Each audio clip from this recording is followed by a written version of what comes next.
Olá, pessoal! Sejam bem-vindos ao canal da Igreja Presbiteriana da Coama e hoje nós daremos sequência à nossa série de estudos no Sermão da Montanha, nas Beatitudes, nas Bem-aventuranças.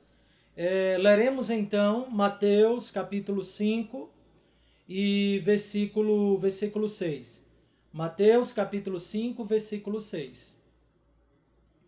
Diz assim a palavra do Senhor, Mateus 5, versículo 6.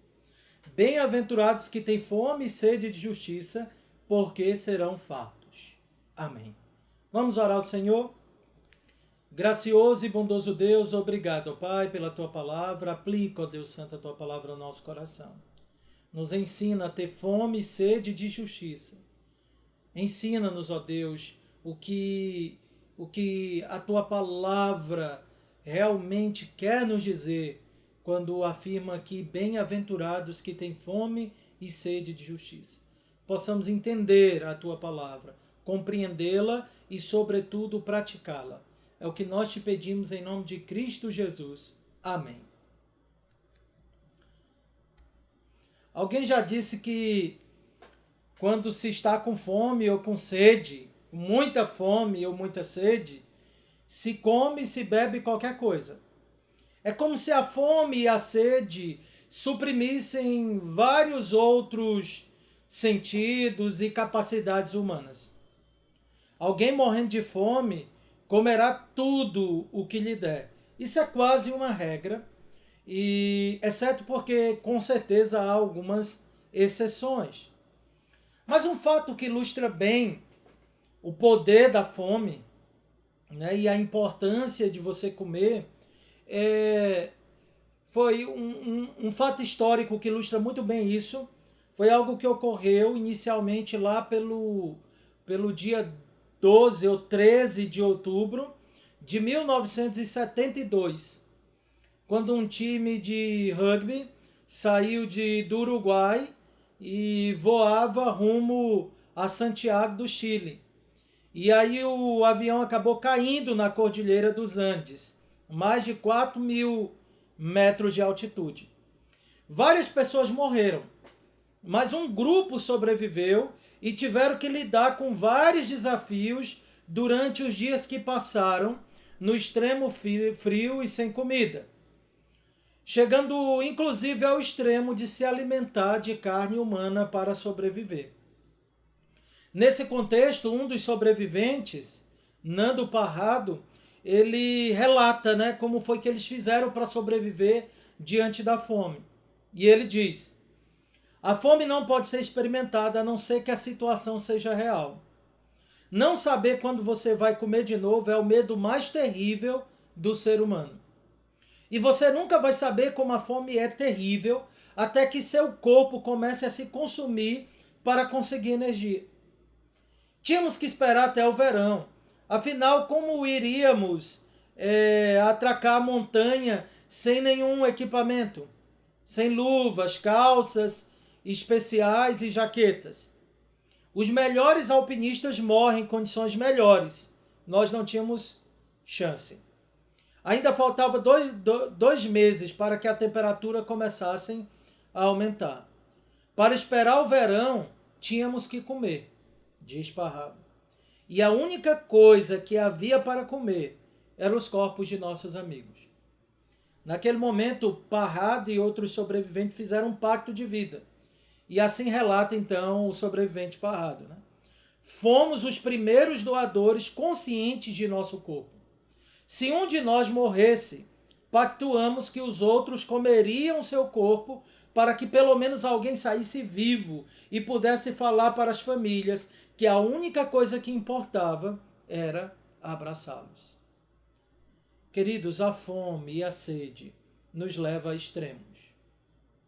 A fome e a sede, aliadas à vontade de sobreviver, leva o homem a viver no extremo. É o que essa história, então, nos mostra.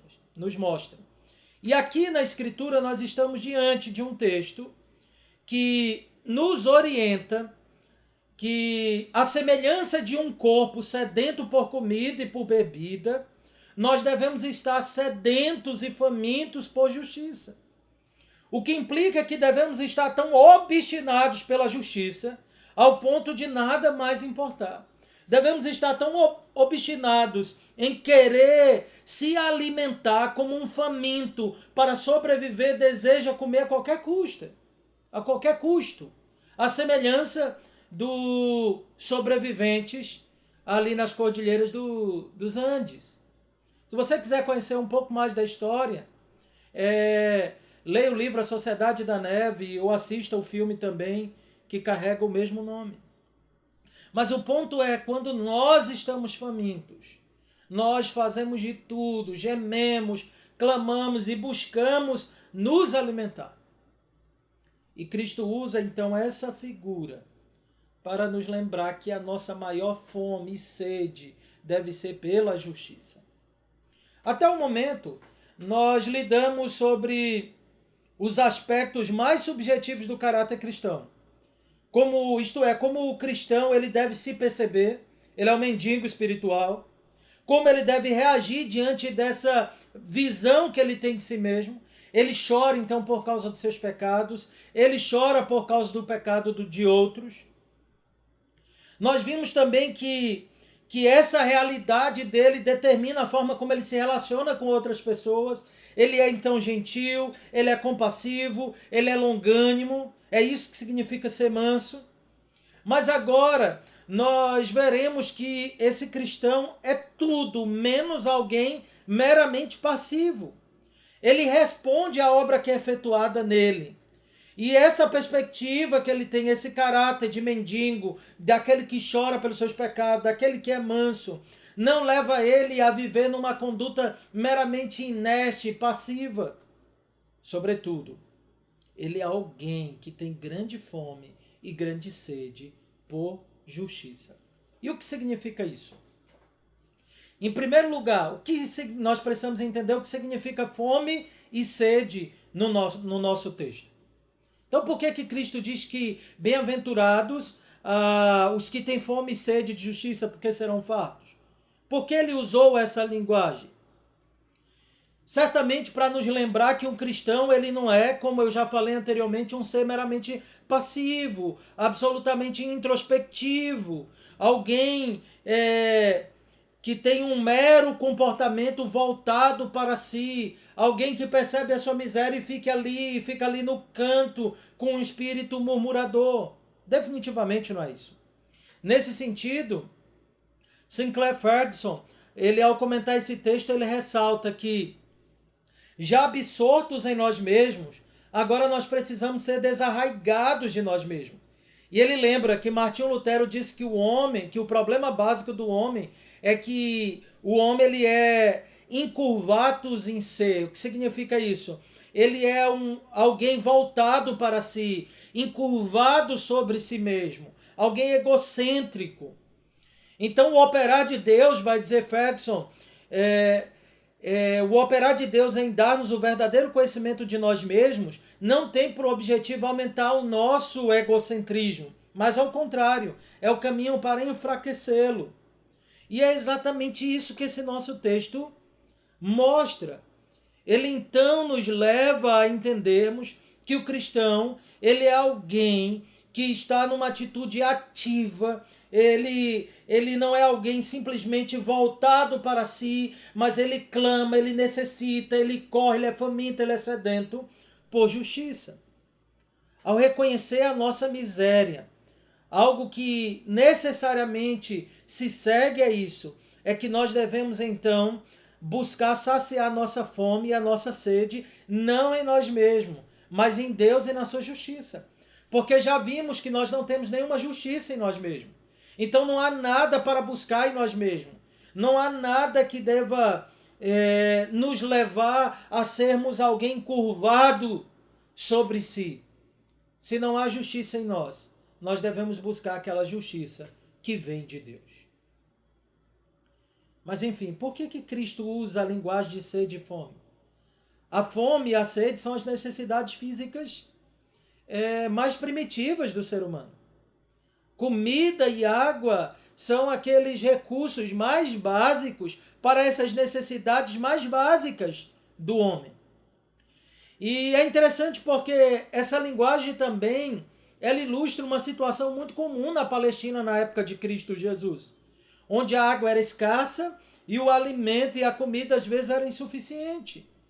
Não é a primeira vez que Cristo também apela a essa nossa necessidade. Em outras ilustrações ele já fez isso.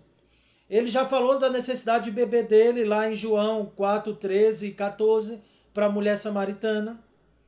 Lá em João 7, versículo 37 a 38, ele nos lembra também dessa verdade ao nos ensinar, em João 7, 37 a 38, que se alguém tem sede, venha a mim e beba. Quem crê em mim, como diz a Escritura, do seu interior fluirão rios de águas vivas. Quando abrimos lá em João 6, 35, ainda lemos também, João 6, 35. Declarou-lhe, pois, Jesus: eu sou o pão da vida, o que vem a mim jamais terá fome, e o que crê em mim jamais terá sede. Então ele já usou essa linguagem. A linguagem aqui de alguém que está sedento e está faminto e que encontra satisfação para essa fome, para essa inanição espiritual no próprio Senhor Jesus Cristo. E ele usa essa figura de linguagem para que entendamos que aquilo que é mais básico e mais fundamental para a nossa alma ainda não é nem a comida e nem a água, mas é a justiça do Senhor, a justiça de Deus. É interessante isso, quando abrimos o Salmo 42, versículo de 1 a 2, nós lemos: a minha alma tem sede de Deus, do Deus vivo. Quando irei e me verei perante a face de Deus? Como suspira a coça pelas correntes das águas, assim por ti, ó Deus, suspira a minha alma. A necessidade e a carência que nós temos de Deus e de sua justiça é superior à carência que nós temos por comida e por água. A súmula é: o que tem fome e sede de justiça tem uma posição ativa e de perseguição. Não é alguém meramente introspectivo, como eu falei antes.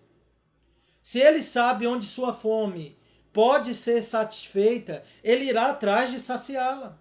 O homem faminto, ele não fica inquieto em padecimento, ele pede e busca por comida.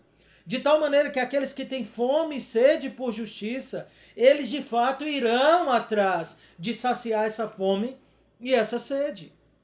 O puritano Matthew Henry, ele afirma: a alma avivada exige refeições constantes de justiça, de graça, para realizar o trabalho de cada dia, tão pontualmente quanto o corpo vivo exige alimento.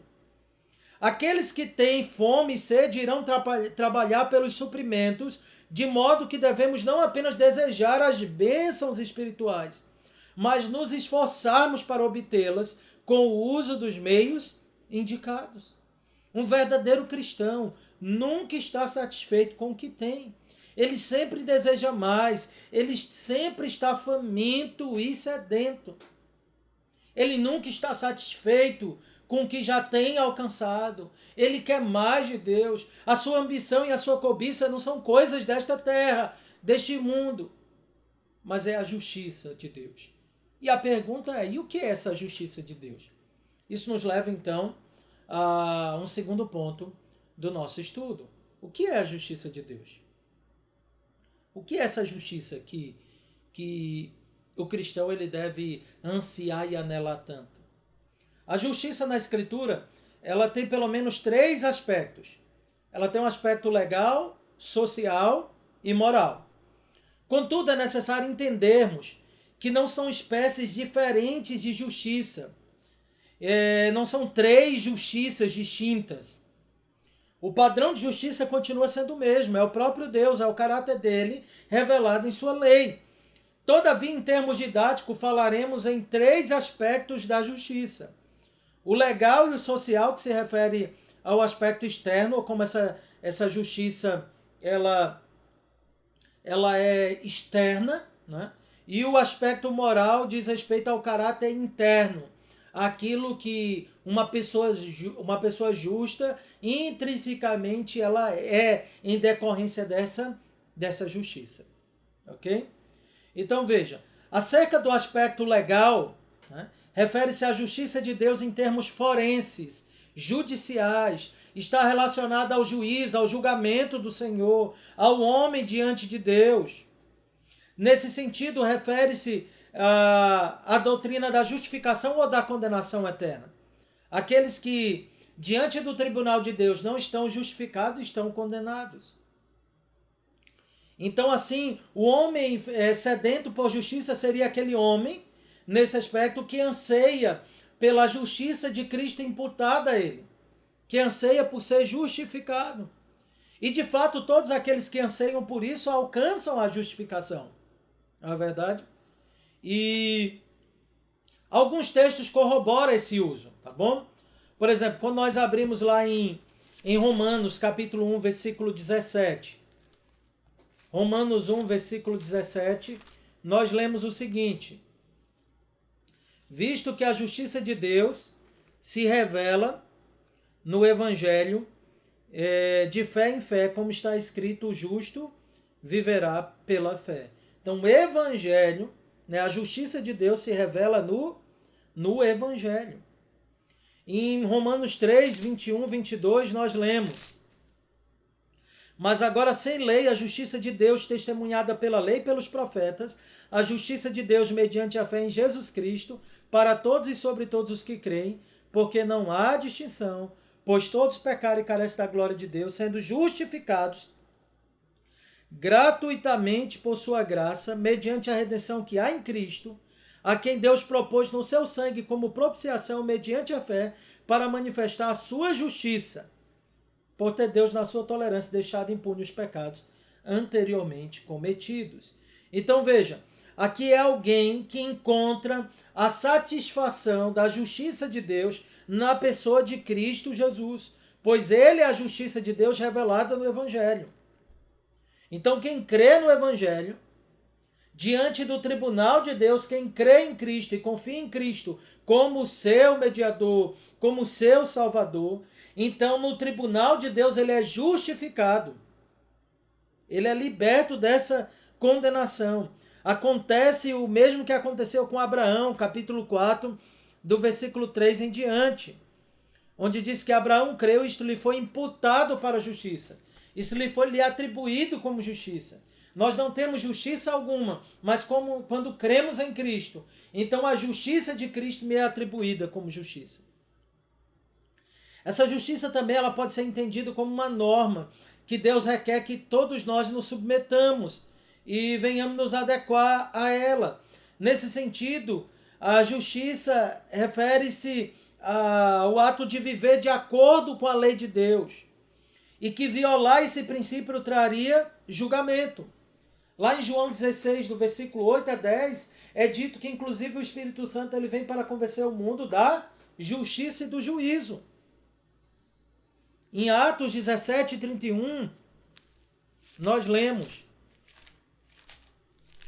Atos 17, 31, nós lemos: porquanto estabeleceu um dia para julgar, que há de julgar o mundo com justiça, por meio de um varão, que destinou e acreditou diante de todos, ressuscitando dentre os mortos.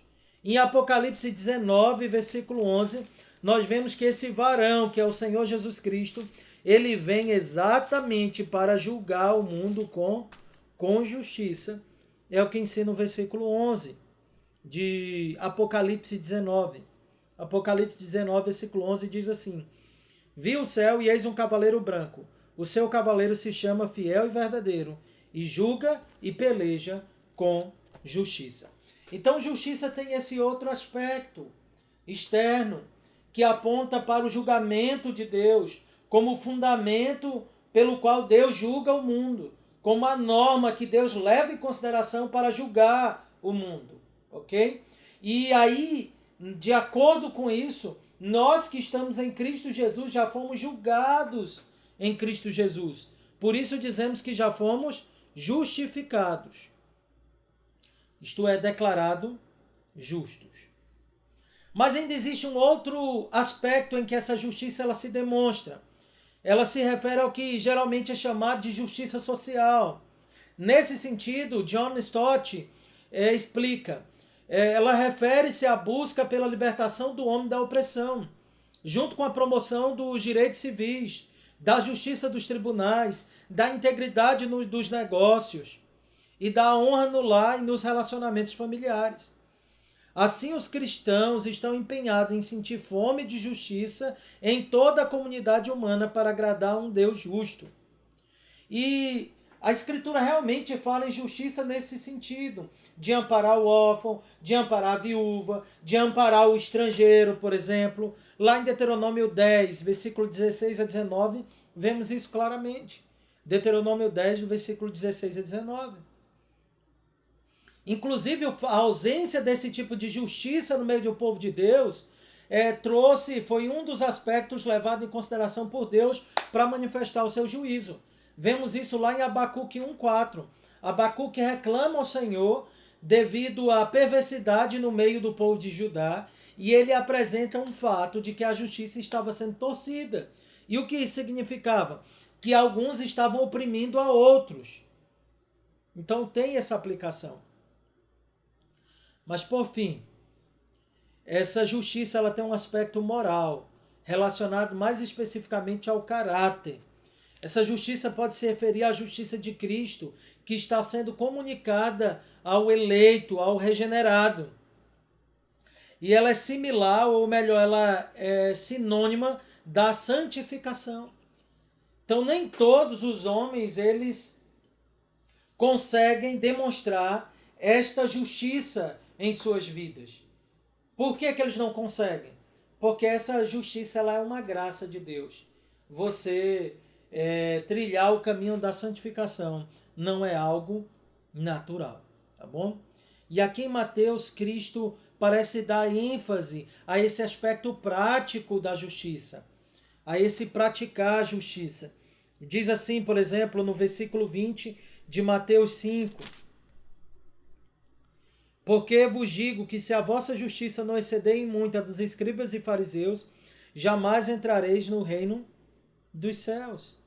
No versículo 20 nós ainda lemos, no capítulo 6, versículo 1 nós ainda lemos, guardai-vos de exercer a vossa justiça diante dos homens, com o fim de seres vistos por eles. De outra sorte não tereis galardão junto de vosso Pai Celeste. Então, alguém justo dentro dessa perspectiva é alguém que pratica atos de justiça. É uma referência à santificação. Ok? Isso é interessante porque essa é a linguagem que o apóstolo Paulo vai usar lá em Romanos, capítulo 6, versículo 1. Romanos, capítulo 6, versículo 1. Paulo usa essa linguagem, ele diz assim. Versículo 1 em diante, viu? Que diremos, pois? Permaneceremos no pecado para que a graça seja mais abundante? De modo nenhum. Como viveremos no pecado, nós os que para ele morremos? Ou porventura ignorais que todos nós que fomos batizados em Cristo Jesus fomos batizados na sua morte? E aí ele segue falando acerca disso. Quando chega no versículo 12 a 14, ele vai aplicar o que está dizendo aqui. Ele diz assim, Paulo, capítulo 6, versículo 12 a 14. Não reine, portanto, o pecado em vosso corpo mortal, de maneira que obedeçais às suas paixões. Nem ofereçais cada um os membros de seu corpo ao pecado, como instrumentos de iniquidade, mas oferecei-vos a Deus como ressurreto dentre os mortos, e os vossos membros a Deus como instrumentos de justiça. É assim que o apóstolo Paulo orienta. E aí então quando chegamos no capítulo, na próxima sessão, ainda no capítulo 6, a partir do versículo 15 em diante, Paulo diz, e daí havemos de pecar porque não estamos debaixo da lei, sim da graça? De modo nenhum. Ou não sabeis que daquele a quem vos ofereceis como servos, para obediência, desse mesmo a quem obedeceis sois servos, seja do pecado para a morte, ou da obediência para a justiça. E o texto então vai mostrando aí como agora nós somos servos da justiça, nós praticamos obras de justiça. Tá bom? Então faz parte da nossa santificação. Então ser santo significa praticar a justiça, que também é similar a dizer que significa praticar a retidão, procurar ser reto aos olhos do Senhor. Em 1 de João 3, versículos 7 a 10, nós lemos. 1 de João 3, versículos 7 a 10. Nós lemos o seguinte: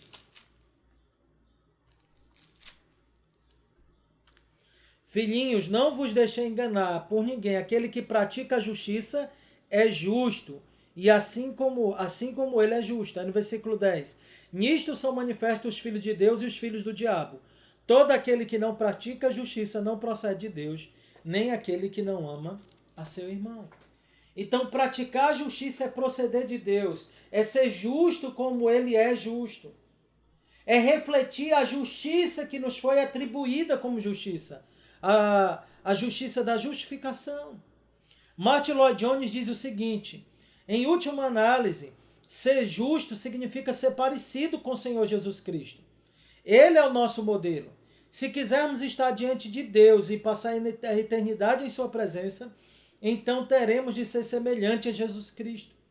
Ora, ninguém pode postar-se na presença de Deus enquanto restar algum vestígio de pecado, pois de nós é requerido uma justiça absolutamente perfeita.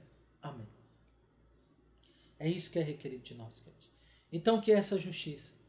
Essa justiça, ela, em um primeiro sentido, pode fazer menção à doutrina da justificação, é verdade, mas perceba que diz: bem-aventurado os que têm fome e sede de justiça, porque serão fartos. Parece apontar para uma realidade futura. Se eu já creio em Cristo, eu já estou então farto nesse sentido, porque eu já me encontro nele e eu tenho paz com ele. Então isso fica claro que essa justiça não é apenas a justificação, não refere-se apenas ao ato de ter essa justiça imputada a mim, mas também refere-se à santificação. Ela é um processo que começa aqui e termina na eternidade, onde agora a justiça de Cristo está sendo aplicada a mim, onde eu estou sendo feito à imagem dele. O texto diz: bem-aventurados que têm fome e sede de justiça, porque serão fartos, serão saciados. A certeza, queridos, aqui em terceiro lugar, é que os que têm fome e sede de justiça serão saciados. Essa satisfação e saciedade tem dois aspectos: um aspecto incompleto e um aspecto completo. No aspecto completo nós já vimos, né? Alguém que creu e confiou totalmente na obra de Cristo já está saciado, já se alimentou de Cristo. É algo definitivo. Em um outro aspecto, essa fome e sede de justiça jamais vai ser saciada aqui. Ela é incompleta. Afinal de contas, continuamos a ser mendigos espirituais. Porque essa verdade só vai ser consumada lá na eternidade. Então, a primeira forma, o primeiro aspecto, né, onde nós entendemos essa saciedade, refere-se à obra da justificação. E a segunda, a obra da santificação. William Hendrickson, ele resume bem esse ponto quando ele afirma: como esta fome e sede de justiça serão plenamente saciadas pela imputação dos méritos de Cristo, assim obtemos uma justiça de Estado, pela obra santificadora do Espírito Santo. Assim obtemos uma justiça de condição interior e conduta exterior. Aí ele dá alguns textos bíblicos e continua: estas duas justiças são inseparáveis. Aqueles por quem Cristo morreu são santificados pelo Espírito Santo. Portanto, aqueles cujos pecados são perdoados oferecem sacrifícios de ações de graça ao Senhor. Então, no primeiro sentido, nós já somos saciados porque nós já gozamos do privilégio da justificação. Nenhuma condenação há para os que estão em Cristo Jesus, né? E assim podemos cantar com o salmista no Salmo 107, versículo 8 e 9. Salmo 107, versículo 8 e 9, quando diz: Rendam graças ao Senhor por sua bondade e por suas maravilhas para com os filhos dos homens. Pois dessedentou a alma sequiosa e fartou de bens a alma faminta. Isso Cristo já fez conosco, quando ele nos deu a sua justiça no nosso lugar, no lugar da nossa justiça. Há um outro aspecto, né? No outro aspecto, que refere-se à santificação, nós concordamos com John Stott quando ele vai falar: nesta vida, a nossa fome nunca será totalmente satisfeita, nem a nossa sede plenamente mitigada. A verdade é que recebemos a satisfação que a bem-aventurança promete, mas a nossa fome é satisfeita apenas para tornar-se manifestar.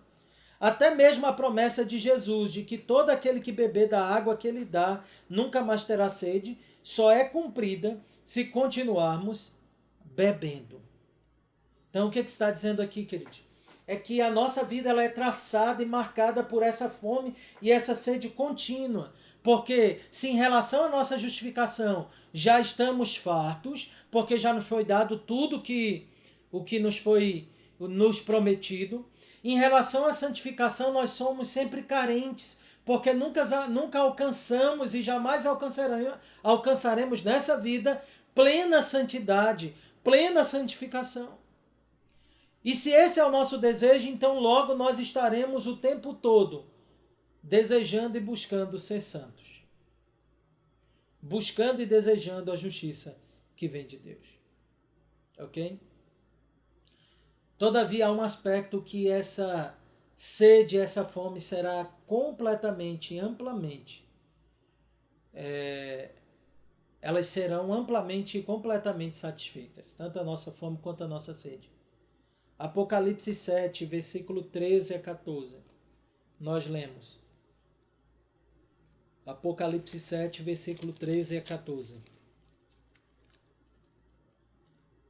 Diz assim: um dos anciãos tomou a palavra dizendo: estes que se vestem de vestiduras brancas, quem são e de onde vieram? Respondi-lhe: meu senhor, tu sabes. Ele então me disse: são estes os que vêm da grande tribulação. Lavaram as suas vestiduras e alvejaram no sangue do Cordeiro. Razão porque se acham diante do trono de Deus e o servem de dia e de noite no seu santuário. Aquele que se assenta no trono estenderá sobre eles o seu tabernáculo. Jamais terão fome e nunca mais terão sede. Não cairão sobre eles o sol, nem ardor algum. Pois o Cordeiro que se encontra no meio do trono os apacentará e os guiará para as fontes da água da vida. E Deus lhes enxugará dos olhos toda a lágrima. Então veja, jamais terão fome e sede. Interessante que aqui em Apocalipse, essa verdade é conectada com a justificação. Você percebe nos versículos 13, como agora esses são descritos como estando em roupas brancas, puras. Isso também aponta para a santificação. Afinal, justificação e santificação são dois lados da mesma moeda. Mas a promessa aqui é que aqueles que têm fome e sede de justiça aqui haverão de receber completamente lá na eternidade. Dito isso, queridos, vamos para algumas aplicações bem práticas para a nossa vida. A primeira delas, cuidado com o sentimento de autossatisfação, imaginando que você já está pleno e cheio e não precisa de mais nada. Esse não é o espírito do verdadeiro cristão. Algumas pessoas, quando indagadas acerca da sua espiritualidade, sempre afirmam: não, está tudo bem. Só que o crente verdadeiro nunca está plenamente satisfeito consigo. Embora ele tenha contentamento. Mas ele tem uma fome e sede de justiça. Ele sabe que o que ele deve ser ainda está muito além do que ele realmente é. Ele deseja a justiça de Deus agora sendo exibida através da sua vida. Ele deseja então mostrar o seu estado de santificação, não para que os homens admirem, mas para a glória de Deus. Esse cristão está preocupado em demonstrar que a justiça que um dia foi imputada a ele, dada a ele como justiça, essa justiça também tem, por causa dela, gerado progressivamente uma justiça interior. uma santificação, uma adequação aos decretos, à palavra de Deus, de maneira progressiva. Esse cristão anseia por retidão. Outra lição que nós aprendemos: se a nossa fome e a nossa sede for por justiça, isto é, por retidão, isto é, fome e sede para estar de conformidade com a palavra de Deus, então nós vamos ansiar pela retidão, como aquilo que deveria ter primazia na nossa vida. Cristo vai dizer isso em Mateus 6,33, buscai, pois, em primeiro lugar o reino de Deus e a sua justiça, e as demais coisas vos serão acrescentadas. O que é que você tem buscado? Onde você tem depositado toda a sua preocupação, sua ânsia? Seu maior desejo deveria ser de ser santo, de demonstrar a retidão, a justiça de Deus por meio dos seus atos. Como o próprio Cristo disse, para que o mundo veja as vossas boas obras e glorifiquem a Deus. Outro aspecto claro também disso: deseje pelo dia de sua libertação final. Serão fartos aqui, aponta tanto para aquela satisfação da justificação, quanto para um evento futuro, onde definitivamente o pecado já não estará presente mais em nós. Você tem que desejar isso. Ter fome e sede de justiça é desejar o dia de estar livre desse corpo de pecado e de estar revestido com o corpo de justiça. Outra aplicação: evita tudo aquilo que é contrário à justiça de Deus. Não faça distinções entre a lei de Deus para seguir apenas um segmento que lhe agrada. Isso não é agradar a Deus. Não é olhar para esse texto e imaginar que aqui o texto está falando fome e sede de justiça meramente social.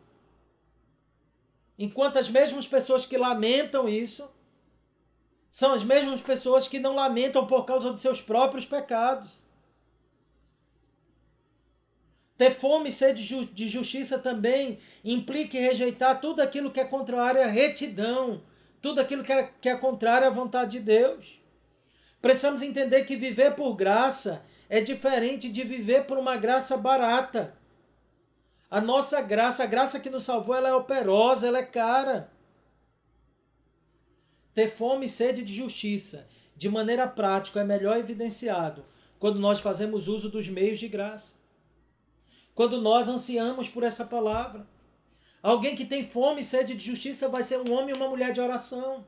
Alguém que tem fome e sede de justiça vai ser um homem e uma mulher de leitura bíblica da palavra de Deus. Alguém que tem fome e sede de justiça vai ter fome e sede de conhecer a Deus, de se deleitar nele.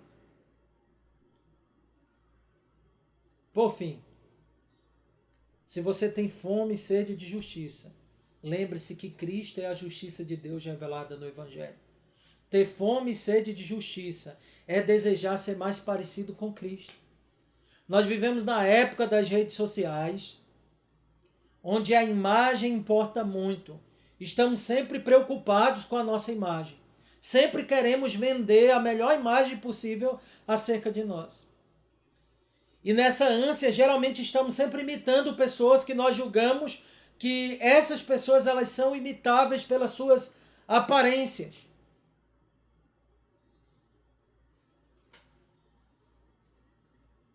Mas, queridos irmãos, sem querer emitir juízo de valor sobre estas coisas que falei agora, o fato que é estranho, e sobre isso sim, é necessário que seja pontuado, é como nós não temos desejo, ou pelo menos aparenta não termos desejos, de sermos parecidos com Cristo. Ele que é a justiça de Deus. E é o caráter dele que está sendo formado em nós. Nada deveria ser mais caro para nós, mais precioso para nós, do que sermos mais parecidos com Cristo. Ter fome e sede de justiça implica ter fome e sede nesse sentido, de ser parecido com Cristo. Ter fome e sede de justiça, queridos, também implica avaliar o mundo em que nós estamos vivendo, perceber suas injustiças e de rogar a Deus dizendo: Senhor, faça a tua vontade, assim na terra como no céu. Ter fome e sede de justiça não é compactuar com homens maus, com ímpios desse mundo. Não é negociar a nossa ética cristã, os nossos princípios bíblicos. É julgar todas as coisas adequadamente com base na palavra de Deus. É desejar que a justiça de Deus, que a vontade de Deus, que a norma de Deus que essa norma de Deus seja satisfeita. Ter fome e sede de justiça, queridos irmãos, é ter fome e sede por santidade. E santificação deveria se constituir um elemento contínuo da nossa busca. Pois se desejamos e estamos sendo formados à imagem de Cristo, jamais seremos semelhantes a Ele, se antes não formos santos. E a evidência da santificação que há em nós é a nossa fome e sede por justiça. E há uma promessa, queridos, que um dia todas as injustiças desse mundo cessarão. E um dia a verdadeira justiça se estabelecerá plenamente. Enquanto isso, como é que nós vivemos? Como é que os sedentos vivem? Eles vivem, esses sedentos, tendo fome e sede de Deus. E na sua fome e na sua sede, eles são saciados. Ok? Essa é a verdade das Escrituras. Então, que possamos arder de fome, de anseio por Deus. Como a coça sedenta anseia pelas águas, que nós venhamos ansiar pela justiça de Deus, pela retidão de Deus demonstrada na sua palavra, pela justiça de Deus imputada a nós como justiça, pela justiça de Cristo que está sendo gradativamente implantada em nós. Busquemos isso, queridos. Veja, a verdadeira felicidade não é caracterizada pela busca da felicidade.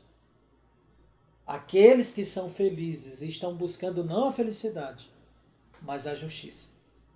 E como consequência eles são felizes. Bem-aventurados que têm fome e sede de justiça.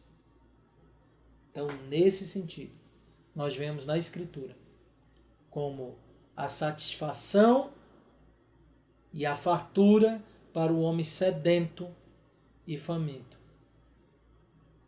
é a justiça de Deus revelada na sua palavra. Que Deus nos abençoe. Vamos orar?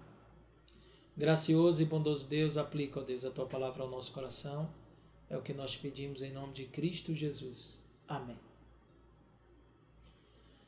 Pessoal, está encerrado. Qualquer dúvida, coloquem lá no grupo. Deus abençoe a todos. Não esqueçam de continuar orando pelos nossos pedidos de orações, os nossos vários pedidos de oração.